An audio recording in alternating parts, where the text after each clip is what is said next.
It's another day, the sun is shining. Got to know what's going on around you. Wake up, it's the time to motivate your mind. Come with me, let's make this moment brighter. Wake up with the Bahamas at sunrise.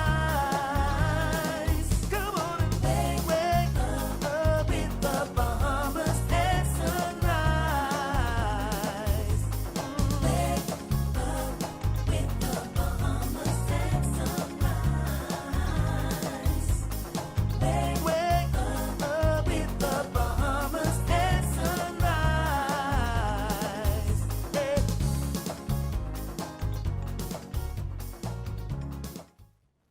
Good morning and welcome to Bahamas at Sunrise. You are up with us dead early on another fantastic Friday. I am your host, Mark Daniels. And I'm Davriel Gardner. And it's so wonderful that you are here with us on this Friday, up dead early as usual. We're always so grateful that you are here to spend your early mornings with us, kick off your day, start your week, and end it off on a high note. So Dav, how was your week? I had a fantastic week. It was very busy, but it was great. I got the chance to work with a lot of local creatives, and I feel like that inspired me just to know what kind of talent we have out there. So it was really great. That's good. You know, when you work in the creative space, like if you're 9 to 5 as corporate, and then you get to go into creative space, it's like a breath of fresh air. You know, people that think outside the box, they do what they want. You know, it's just the creativity. There's so much social commentary. I don't know. I just love the orange economy. That's a term, right? Yes. The orange economy. Which I feel like pretty much past the pandemic, or past the height of the pandemic. Just can't really say it's over. I really haven't heard that term as much. You know, there was a lot of talk about it before, but I hope that we keep that conversation going because it is very important. There's a lot, I don't want to say, but there's a lot of money to be made in the creative industries, and I'm so happy to see people being able to capitalize on that and enjoy that. Yeah, express yourself. Yes. We got a lot of talent in this country, right? Yeah. Speaking of creativity, I've been thinking, I really need to figure out what my tagline is. You know, you've got dead early, and it's been plaguing me. Like, what is my signature line? So I'm going to invite the public. Oh, there you go. To comment if you are watching on social media. Comment what you think my tagline should be. There you go. All right. Bahamas at sunrise. Oh yeah. I don't spell it. Can't say that. Well, I had a great week too. This week we spent a lot of time at work with my company doing team building exercises, also preparing for World Wetlands Day. So February 2nd is World Wetlands Day, International World Wetlands Day, where you highlight the importance of wetlands to your country. Here in the Bahamas, we're an archipelago, we're surrounded mostly by water, but each of our islands has varying types of wetlands that help to give us ecosystem services that allows us to enjoy the lifestyle we have. So whether it's a creek, a blue hole, a lake, salt pond, all of these things celebrate our wetlands. So look out for some info. We spent some time studying Lake Kalani. I don't know, have you ever been to Lake Kalani? That's the big one right by the airport. No. So when you fly over that big body of water, we went in that. That was great. Take some of y'all kayaking with us next I time. did kayak in Bonefish Pond. That is great. Yeah. Shout out to the B&T, Bonefish Pond National Park, a wonderful space. You got to get out, man. Get out and sweat, get the sun on your face, get wet. You know, so look out for World Wetlands Day, and you know we're going to be sharing more of that with you. So what do we got going on today? What we got here? So we have the final installment of the Central Bank Financial Literacy segments with the senior high winners being here today, and they're going to talk with us. We're going to take a look at some of their videos. We're also going to find out what Roger Archer of Scotiabank had to say about the future of banking in the Bahamas at BBO. And Chester Robards is here to talk about the Chickcharney Challenge, which is happening tomorrow. All this and more, but first we'll have a check on weather with Godfrey Burnside. This is Weather at Sunrise.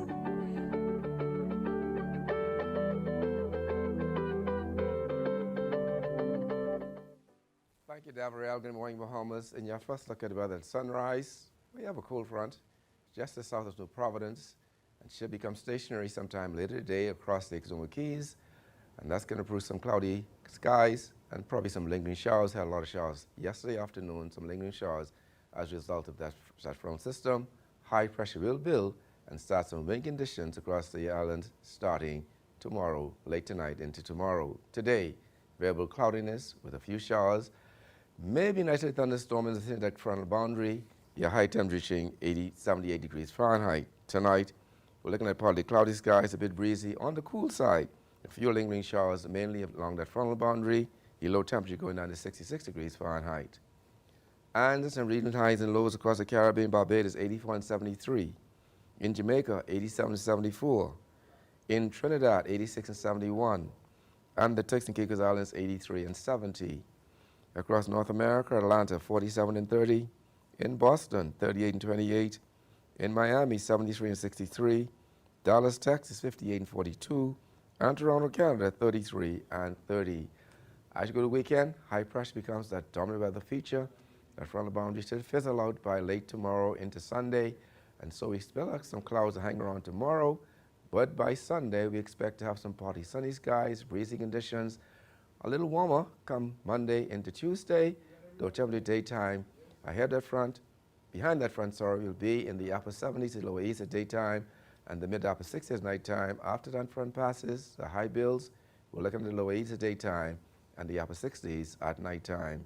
That's what you're wrapping first look at the weather at sunrise. I'm Godfrey Burnside. Back to you, Gabrielle. Thanks, Godfrey. Well, all good things must come to an end. Over the past month, we've featured winners from all other categories of the Central Bank's Get Money Smart Bahamas Financial Literacy Video Essay Competition. And today, we have the senior high winners.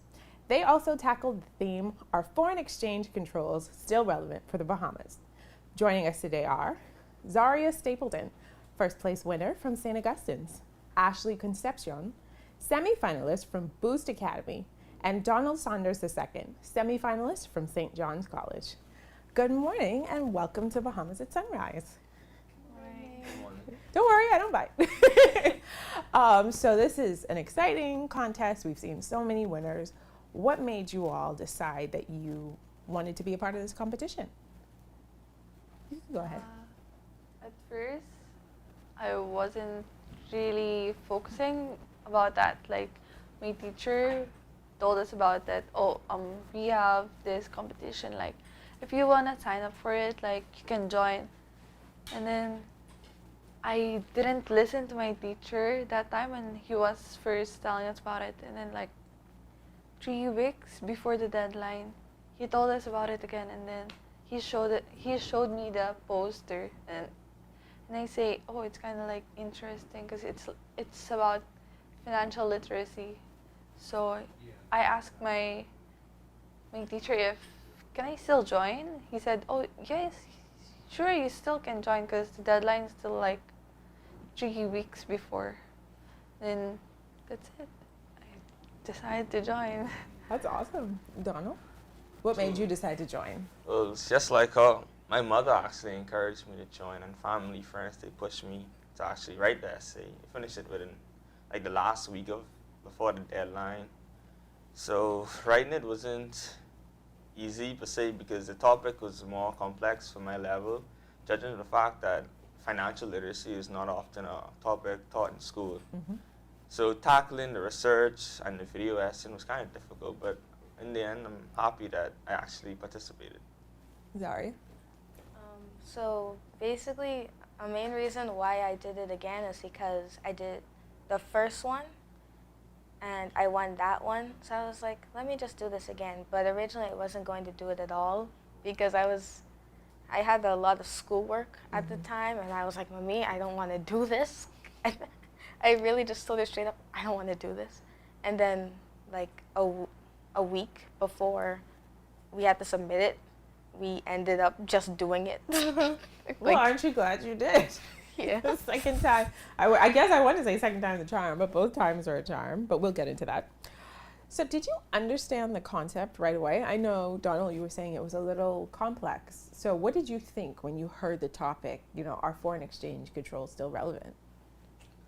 Okay, I had to read it like a couple of times over to understand. I understand what foreign exchange was, different countries, the currency market, but well, I had to do plenty of research on the Commonwealth Bank's web pages, other World Bank's web pages to get a better grasp of the topic. And Ashley, what did that research process look like for you? For me, it's kind of hard because like I have lots of drafts in my Google Docs, so like I keep on redoing it over and over, like, because at first I didn't really understand the question, whether should I do it like about foreign exchange itself, or like currency, or like a foreign exchange in general. So like, and then the principal in our school helped me like, oh, like do it like all together, like do some research. I'm gonna help you find some articles, and then let's put it together, and that's how it ended up.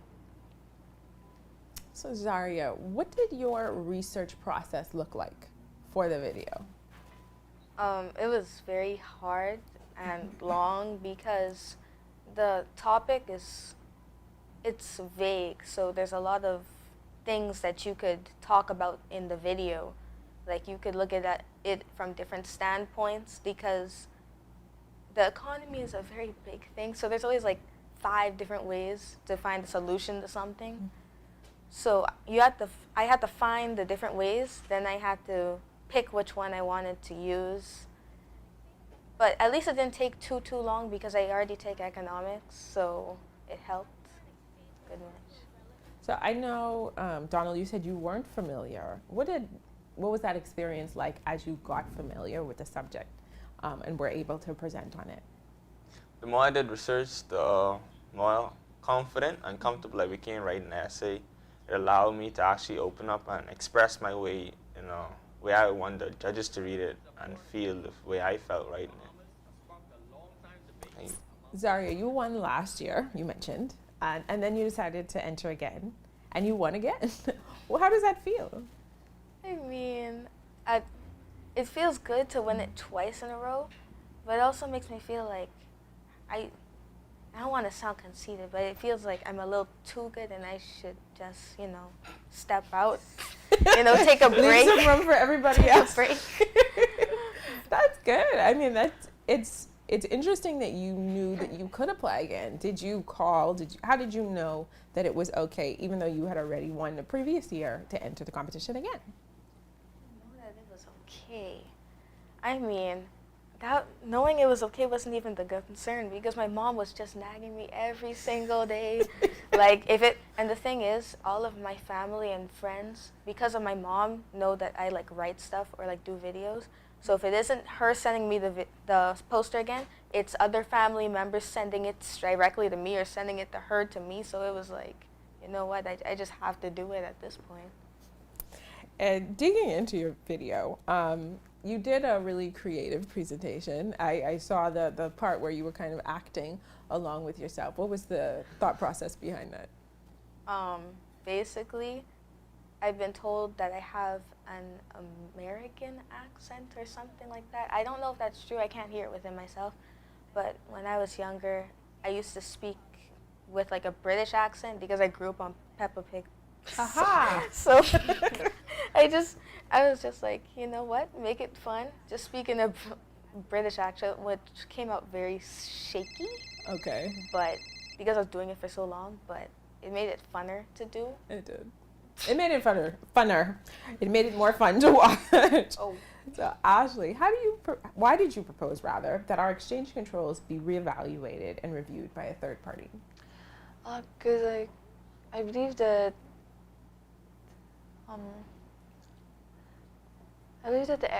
the foreign exchange control should be evaluated and reviewed by a third party, so that the foreign exchange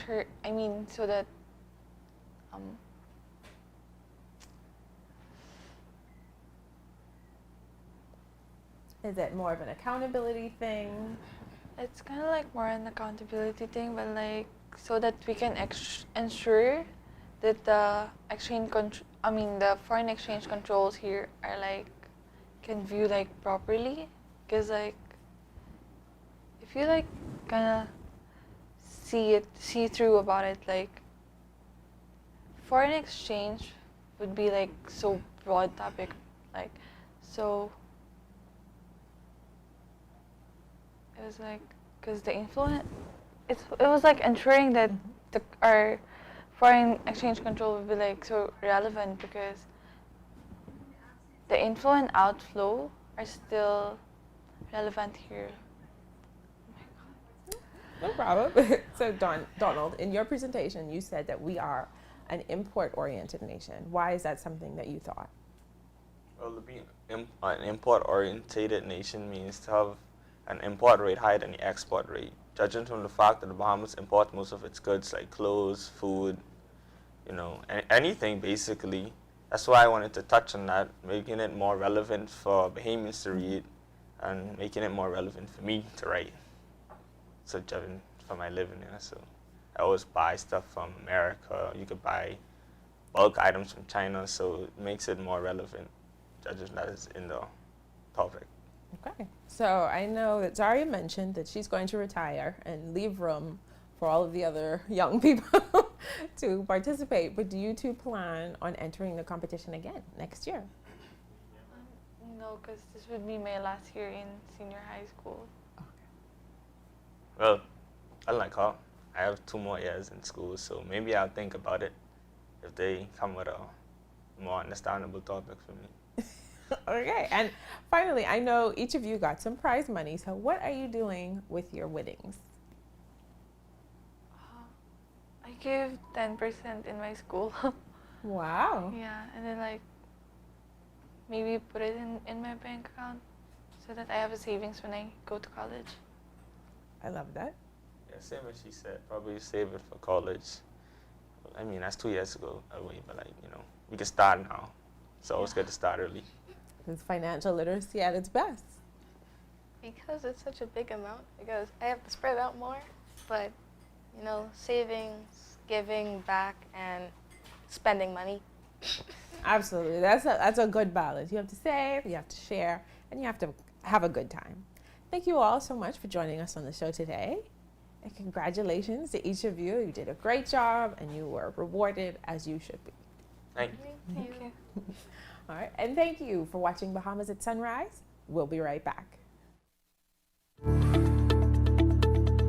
the push-to-talk device is a beautiful device. It operates on our world-class cellular network. You can take pictures, you can take videos, you can put your persons in different groups.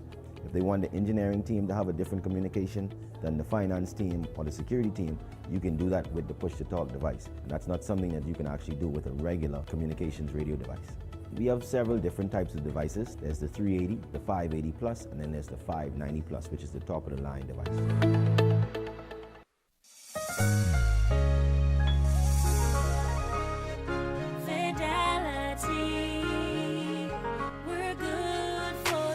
I used to think of the bank as my personal ATM machine. If I wanted a new car, new furniture, a weekend trip to Miami, no problem, just max out the credit card or top up my loan. I was a big baller until I realized that 75% of my salary was going to pay back all those loans. Fidelity's personal financial coaching was the best solution. Fidelity gave me a plan with a debt consolidation loan that has a built-in savings that pays 5% interest. I now only have one low monthly payment plus money in my pocket. Give Fidelity Bank a call at 356-7764 in Nassau or 352-6676 in Freeport. Visit any of Fidelity's locations or visit a website at fidelitygroup.com.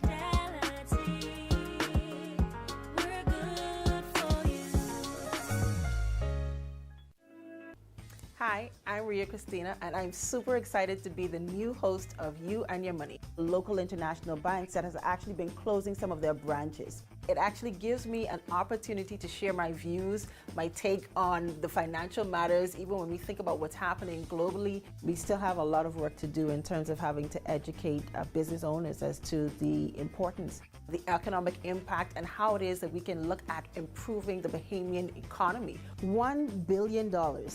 That's how much we spend every year importing food in this country.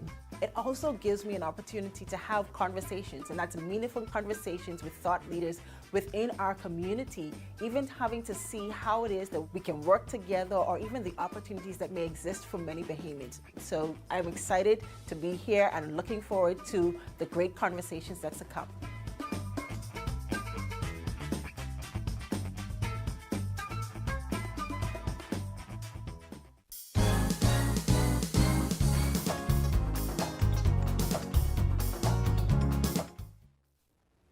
Welcome back. You've just heard from our senior high school winners in the Central Bank Get Money Smart Bahamas Financial Literacy Video Essay Competition. Now we're going to bring you 2 of those videos for your viewing pleasure. First up, we've got Zaria Stapleton's video, which she won first place. And then up next, we're going to have the semi-finalist Donald Saunders' video. Enjoy and learn something new. Hello, my name is Zaria Stapleton. I'm an 11th grader attending St. Augustine's College, and this is my video essay.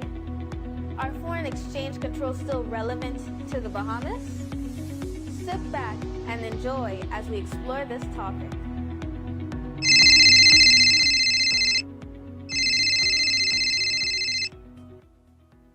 Hello? Hello, Zaria. I have a question for you. What is it? What are foreign exchange controls? Exchange controls are a set of rules, regulations, and procedures which govern all foreign currency transactions between Bahamian residents and foreign countries. So why would our government implement exchange controls? To monitor and preserve our foreign reserve, Emma. What are foreign reserves? It's like foreign currencies that are put aside so that the country can use it in the event that we may need to buy something, like food or imports. It's like backup money. There are essentially 3 types of foreign exchange regimes that a country can follow. The historic gold standard, which was abolished after the Second World War. The other types are pegging and floating. So you see, it's a cycle. The tourists pay the vendors with US dollars, the vendors spend it at the business establishment, the businesses pay their bills and taxes to the government. The Bahamas imports from so many countries. Do y'all keep all the foreign currency? Ooh, honey, no. The Bahamas only keeps popular monies, like the Canadian dollar, British pound, euro, and obviously the US dollar. Everything else is just referred to as exotic currencies. Another reason for our controls is to make sure we have a stable economy. If we don't monitor the movement of currencies, our exchange rate could fluctuate, you know. Our reserves may fall way below the required amount to sustain ourselves, and we already import almost everything. Let me give you another example that may affect our reserves. A parent may want to send their child in college some money, right? And they go to the bank and wire the child $1,000. So what is a wire transfer? A wire transfer is instructions given from one bank to another bank to pay another individual or business. Understood.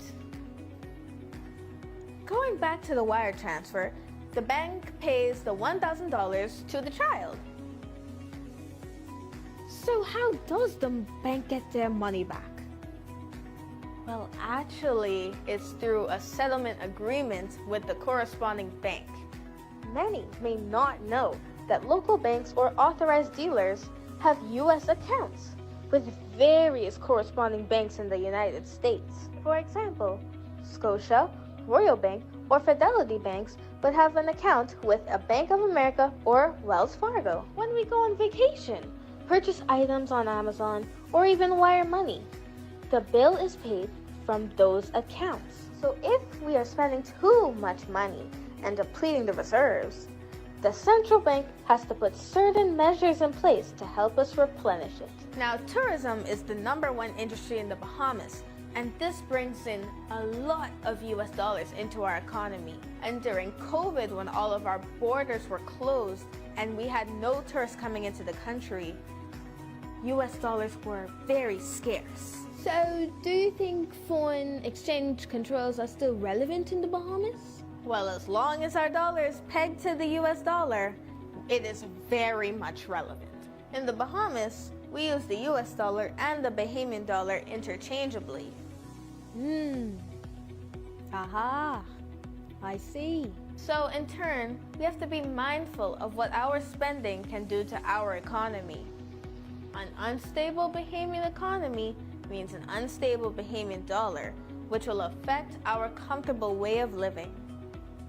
Oh, thank you, my bestest friend. Mwah, mwah, mwah. Goodbye.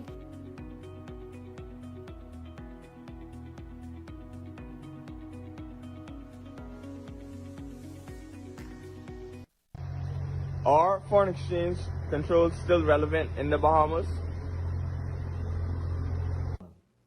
The relevance of foreign exchange control for the Bahamas has sparked a long-time debate amongst economists and financial experts.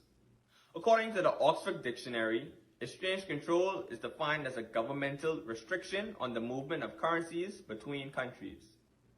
In this regard, the establishment of the foreign exchange market, which dates back to 1875, subsequently became one of the important events in the history of the currency market, wherein countries use gold and silver for the purpose of international payment. Now, while we appreciate that there are persons who may argue that foreign exchange regulations present negative effects and more challenges to the financial and economic sector, I nonetheless submit to you that the stronger and safer approach to national economic success would be to support a well-governed and regulated regime, as has been the case in the Bahamas. This essay, therefore, serves to support the relevance of foreign exchange for the Bahamas, indicated through means of maintaining stable credit in support of the parity between the Bahamian and US dollar, safeguarding the orderly development of the country's balance of payments, and helping to regulate international trade in the country.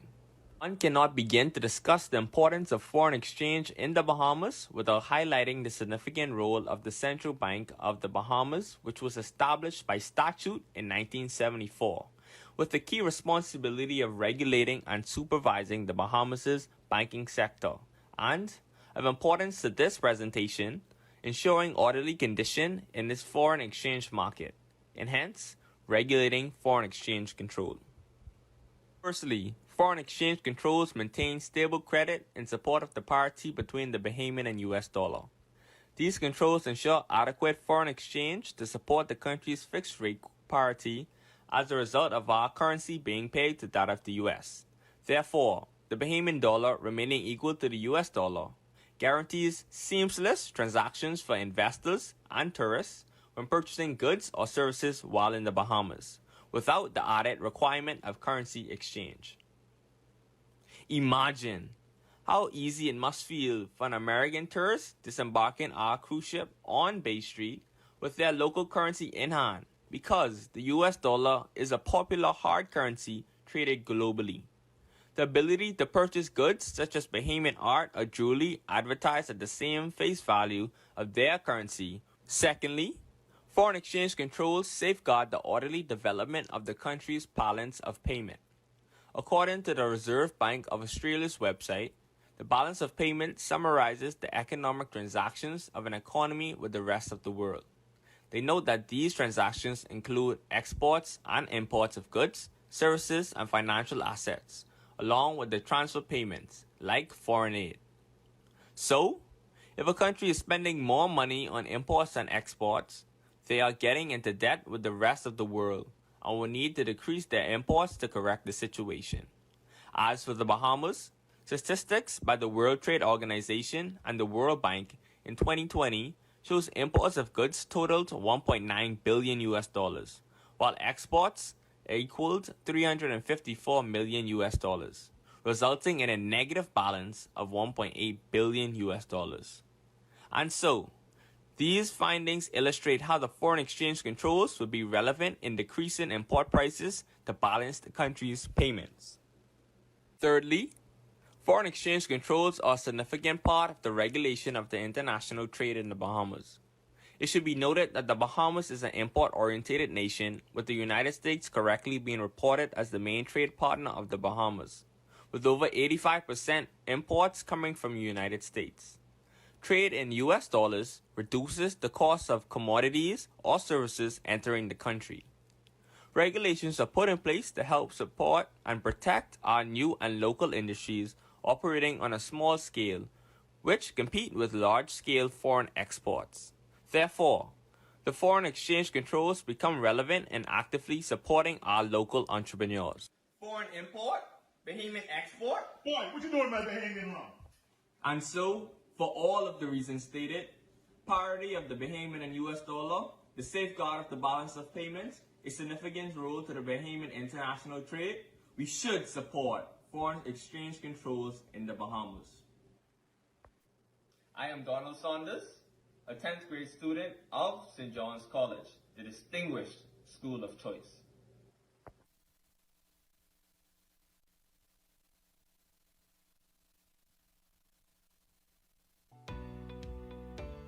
With the help of our authorized financial institutions, or AFIs, using sand dollars is as easy as 1, 2, 3. Step 1. Identify your preferred AFI by browsing their websites or contacting them directly. Step 2. Download the free mobile application from Google Play or the Apple Store and then register for a sand dollar account. Step 3. Load money onto your mobile app and begin sending and receiving sand dollars or purchasing and selling goods and services. We are pleased to be your central bank approved digital wallet providers. It does not matter which of us you choose. You can pay for goods and services wherever sand dollar is accepted. We are all in this together. Visit sanddollar.bs for more information. One thing, two things, blue thing, whole things, things that are small, things that are grand, things that fit just right, and in the palm of your hand. Fox Hill Nursery, a large selection of garden supplies. If you can see it in your mind, you can find it at Fox Hill Nursery.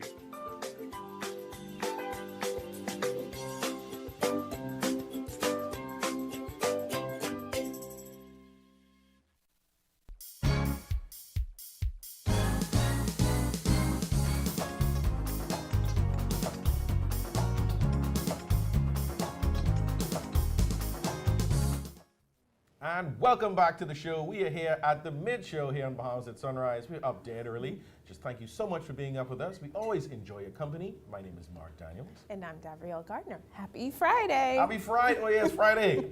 Friday what? It's like, it should be, as our friend G-Day behind the camera has said, we're 6 months into the year and we're still in January. Right. G-Day, that was a good one, man. That's how it feels for some people. It does. Like, it's like January, like 67th or something right now. And we still have one more on Monday. So we're almost there, folks. I hope that the employers out there paid the people this week, and they only wait to pay them till Monday. Boy. This will be the longest weekend ever. It's one of those ramen noodle type weekends. Exactly. Straight out the package, or you can't even boil it. You can't afford the water and the gas. So enjoy your dry ramen this weekend, folks. If you didn't get paid, don't worry. On Monday, you could be eating steak and eggs again, all right? That's it. It writes itself. Yes, yes. Good first half of the show. Always enjoy those videos from the students for the Central Bank's Financial Literacy Video Essay Competition.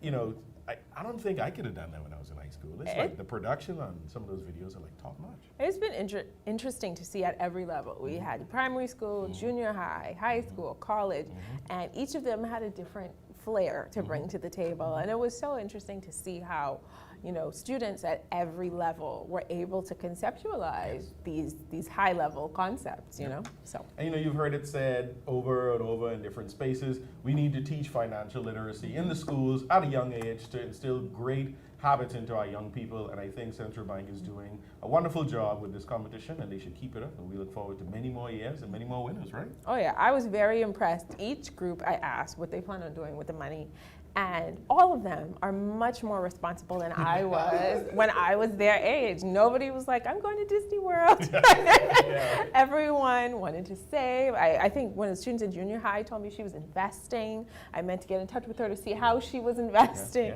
But it's great to see the future of the Bahamas thinking money smart. That might have ended up into a pair of Jordans, a G-Shock, and a polo shirt. That's what I'm saying. But thank you, Central Bank, for teaching us how to invest and how to use our money smartly. So thank you. And we got a great second half coming up. Very excited. We're going to hear a portion of Roger Archer's presentation that was done at the Bahamas Business Outlook last week, and it's about the future of banking in the Bahamas. So you don't want to miss that. And Chester Robards is here, and he's going to tell us all about the Chickcharney Challenge, which is happening tomorrow. But before we get into that, we will have a second check on weather with Godfrey Burnside. This is Weather at Sunrise.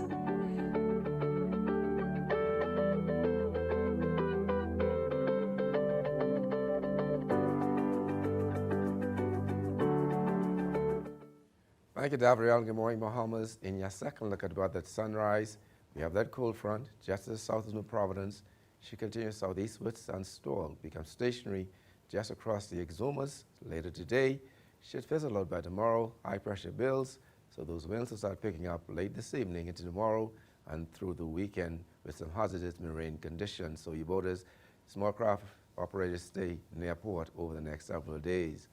Winds today, north to northeast at 10 to 15 knots, sea 2 to 4 feet northwest central Bahamas, but those winds will start increasing by evening. Northeast at 10 to 15 knots, sea 2 to 4 feet over the southeastern islands. Then on Saturday, the winds continue north to northeast at 15 to 20 knots, seas 4 to 7 feet over northwest and central Bahamas. Northeast to east at 15 to 20 knots, seas 4 to 7 feet over the southeastern islands. On Sunday, those winds northeast to east at 15 to 20 knots, seas 4 to 6 feet over the northwest and central Bahamas. Easterly at 15 to 20 knots, seas 4 to 6 feet over the southeastern islands. Your tides. Currently you have a low tide that happened 11 minutes past 6 this morning.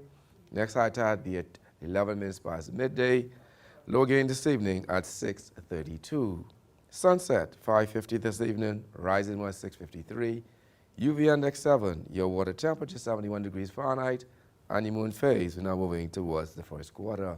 Extend a look. High pressure builds across the islands. Keep some clouds, a couple of showers along that frontal boundary tomorrow. But as the high builds, we're looking at partly sunny skies, breezy conditions, and a tad warmer throughout the weekend into next week. Though temperature daytime will be in the low 80s at daytime, the mid to upper 60s at nighttime. That's what's wrapping up fun. Look at the weather at sunrise. I'm Godfrey Burnside. Back to you, Gabrielle. Thanks, Godfrey. We had a very exciting Bahamas Business Outlook last week. Roger Archer, Vice President of District Head of Caribbean North at Scotiabank, discussed the topic, the future of banking in the Bahamas. Here's a portion of his presentation. The TCL Group hosted the 32nd Annual Bahamas Business Outlook Conference recently under the theme Forward, Upward, Onward Together, in celebration of the 50th anniversary of the nation's independence. At the conference, Roger Archer, Vice President and District Head of Caribbean North at Scotiabank, explained how changes in the world have affected the banking and financial services industry. Our industry has evolved based on a number of events over hundreds of years. But the last 2 decades have influenced a lot of what we see today. All of us know these events, all of us know these significant shocks, but I still think it is relevant to recall them. September 11th, 2001, that led to the robustness that we see in account onboarding today. That means the way that we used to open accounts prior to 2001 and the way that we open accounts today, there's a big difference. And between 2001 and 2023, those regulations and laws have continuously been updated. The international community, whether it's FATF, OECD, they have continuously moved the goalposts. And when you're operating in a well-regulated jurisdiction, and when you're a financial institution responsible for people's funds, you have to ensure that you're doing all necessary to keep the public safe and to keep your institution safe. Because remember what I said at the beginning, just one mistake in our jurisdiction. So September 11th was an integral part of this discussion. We also had Enron in that same year, and that has influenced how institutions are governed. In 2008, we had a financial crisis. That has also had a significant impact on how banks manage their business. It's impacted how we manage liquidity, is impacted how we manage capital, and the way that we manage those two things has led to an increased cost. These are events that have been material in the journey of the financial services and the banking industry. So whenever we talk about banking, I think those are events that we need to keep in mind. Those events have led to institutions having to change how they do business and how they use technology to mitigate a lot of the challenges that those events have brought. So if I look at the Bahamas specifically, and I consider the impact that those shocks have had, it's meant that account opening and account monitoring has had to be more robust. So it means that we are asking a lot more questions because we have to understand the risk that is being brought to us at the point of account opening. If we don't understand those risks, our regulator, regardless of if the risk is low or not, our regulator will hold us accountable. So we have to ask more questions. We have to understand the risk that is being brought to us. Now, again, I think there's an opportunity for us to strengthen that onboarding process. But I just want to give the context of why we ask questions. Because I've had customers say to me that we ask for financial information and they're not asking for a loan. But the regulatory framework has changed in such a way that I need to understand how you're depositing those funds, where you're getting those funds from, and the cadence of those deposits. Because if I don't understand that, then I don't know my customer. And if I don't know my customer, I have a legal and regulatory risk. So as an industry, we have to take that onboarding seriously.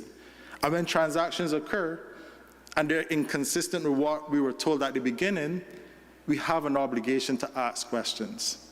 So that's how those regulatory changes have impacted us. That's how September 11th has impacted us. I know one of the hot topics for us has always been, and I heard it today, how do we support the family islands?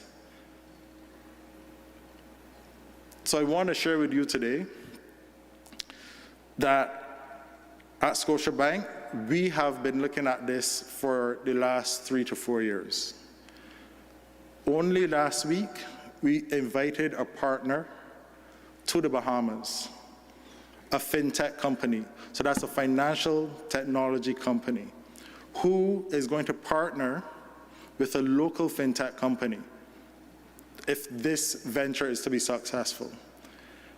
Because we believe that the way we support the family islands in a sustainable way is through technology. We actually tested the technology last week, and the technology works. The technology works on the simplest of phones. It doesn't take a smartphone. Once the phone has the digits 1 to 8, the technology works. So we are truly excited about it. But part of the journey, as I shared earlier, is how does regulation support that? Now, what we want to do, the regulatory environment currently doesn't support it. So that means it's going to take us a while.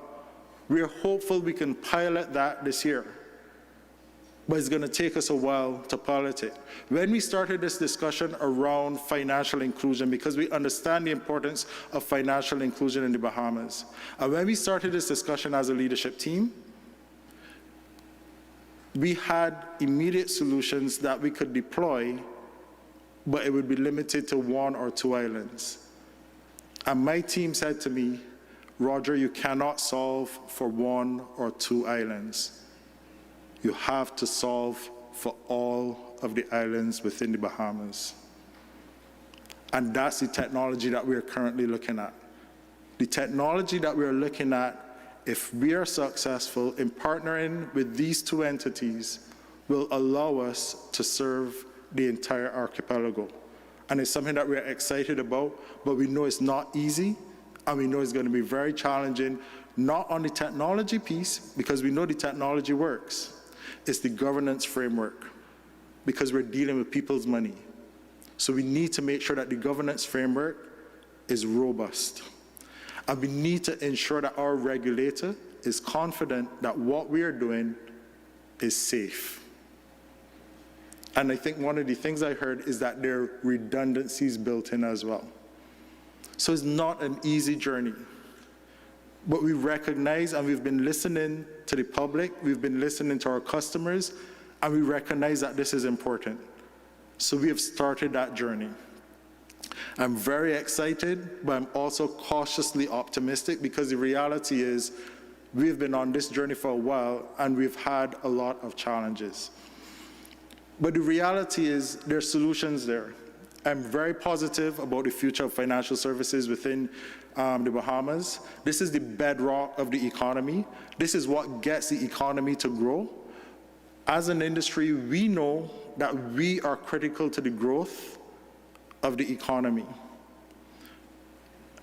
And we will play our part. I'm confident in the Bahamas. I want to say congratulations on 50 years of independence. That's monumentous.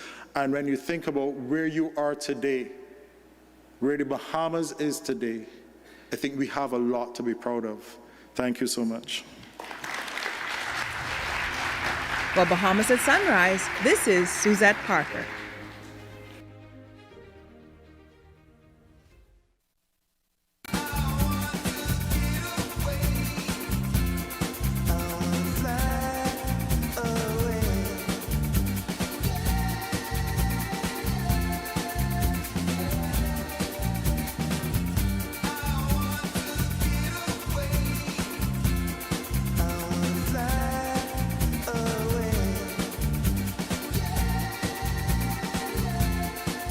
The islands of the Bahamas.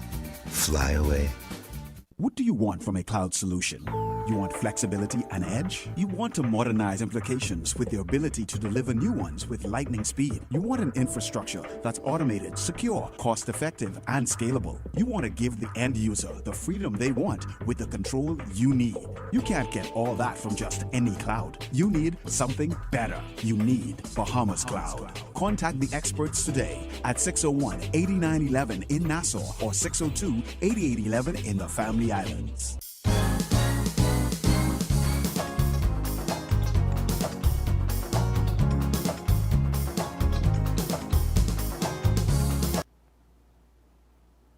Welcome back, everyone. The Chickcharney Challenge is back, and we're in the bush with new obstacles, a new route, more mud, and more fun for the entire family. Here to tell us more is journalist and founder of the Chickcharney Challenge, Chester Robards. Good morning, and welcome to Bahamas at Sunrise, Chester. Good morning, good morning. Good to be here. Hey, man, you know, Chickcharney Challenge. As soon as I heard that, I was like, oh, yeah, that's dirt, fun, and, you know, just a good time, getting outdoors and sweating.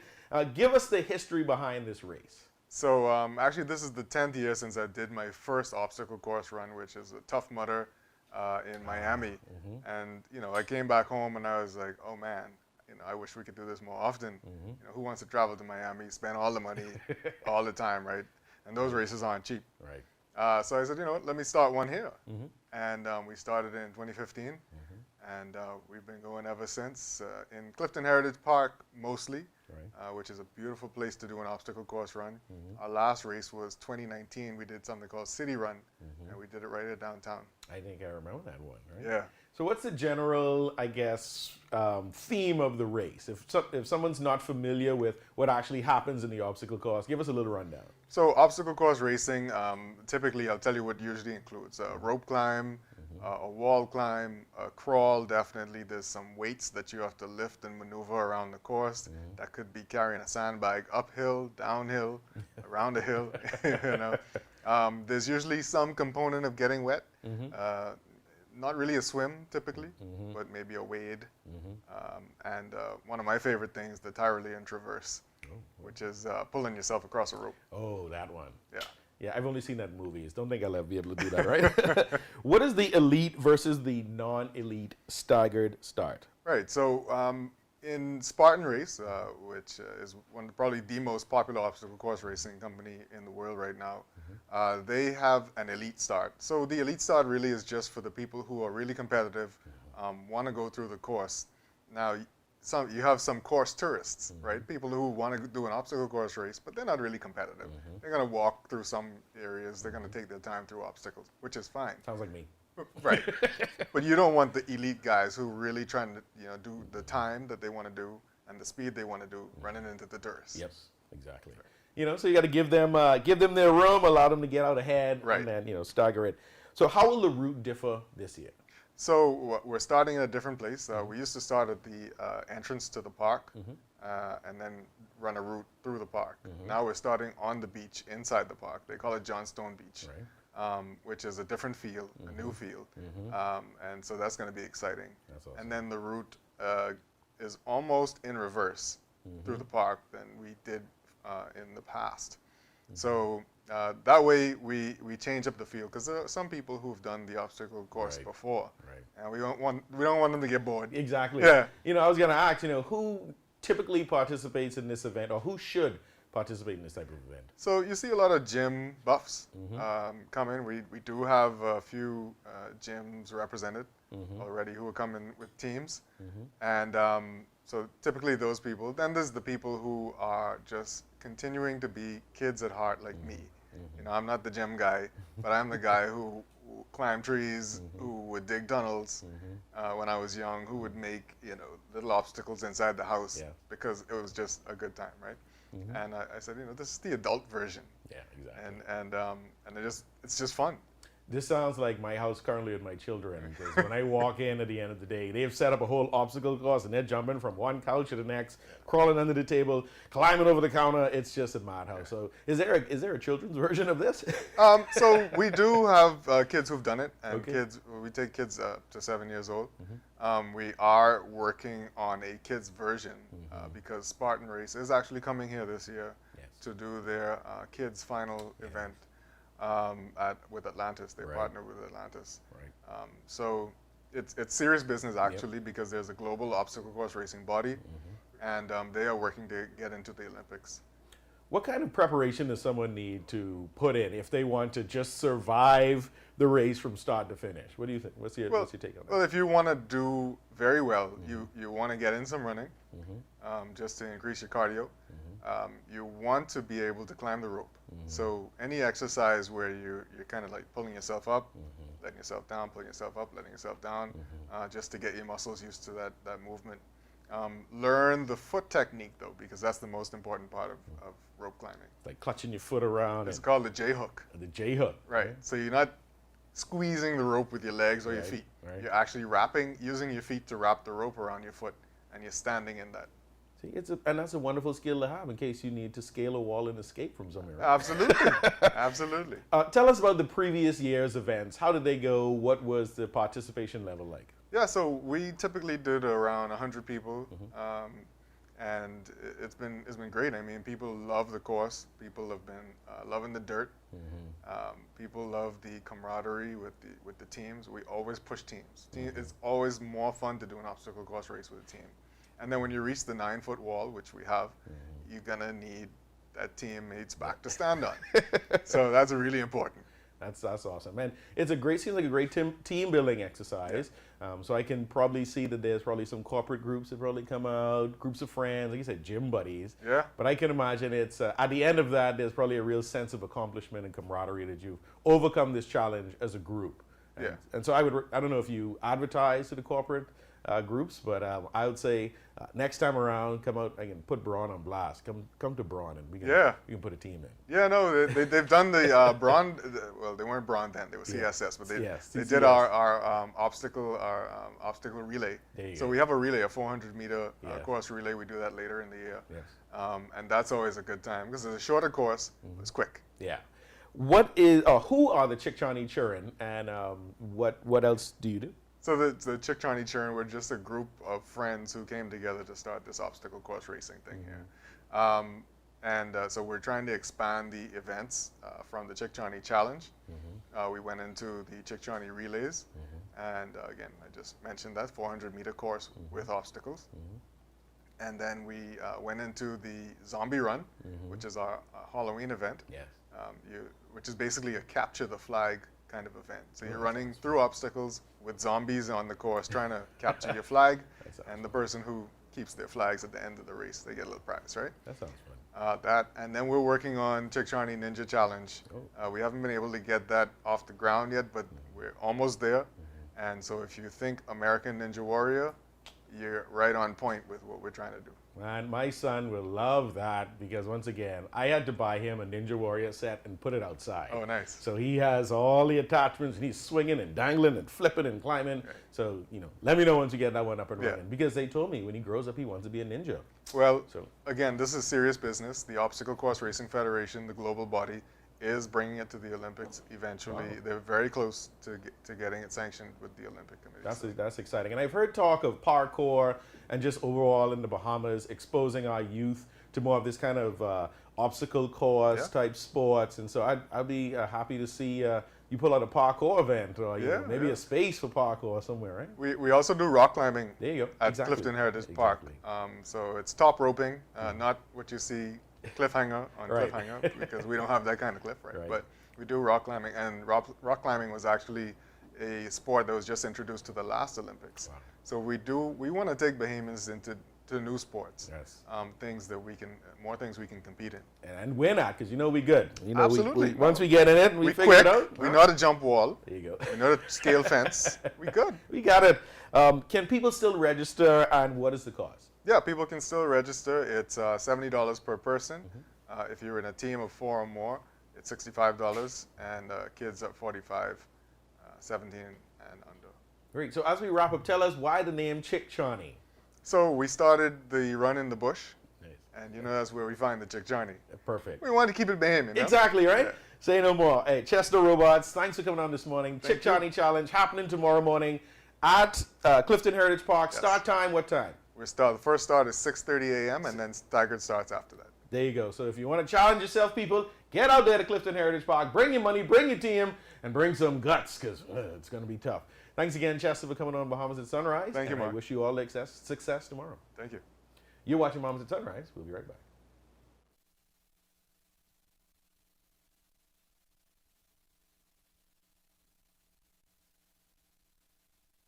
Since 1967, Freeport Oil Company Limited has been dedicated to fueling growth and prosperity in the Bahamas. We have been a constant pillar within the country, striving to invest and support our community through the best of times and the worst of times. For us, Full Call represents 21 years of strength and consistency, consistent leadership, consistent growth, consistent customer service. Through it all, we are resilient. Full Call, fueling growth for people.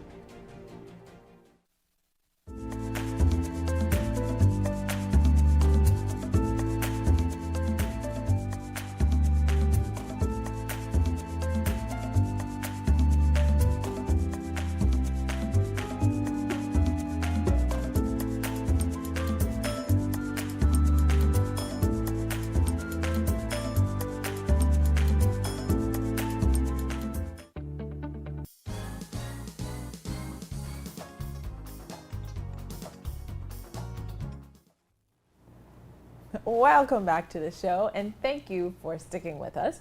That was a great interview you just had with Chester. Yeah, I mean, Chickcharney Challenge, man. I need to go start climbing some roping. Go swimming in the mud in the backyard to get ready, right? I'm looking forward to living vicariously through all of you, from my bed, but I'm proud of you. I really love seeing people get out there. I just love the concept of Bahamians doing things that are out of the ordinary and really just enjoying and embracing the concept of being outside, of being active. It's very exciting. And speaking of that, this is a wonderful weekend for you to get outside and be active. Just a quick reminder, there is a blood drive going on in the Mullet Marathon tomorrow for Princess Margaret Hospital. If you are able, please go ahead and donate. We all know that the blood bank is always in need of contributions. There's a lot going on in the country. So please, if you've got the time and the ability, head out to Mullet Marathon tomorrow for PMH's blood drive. You never know which life you can save.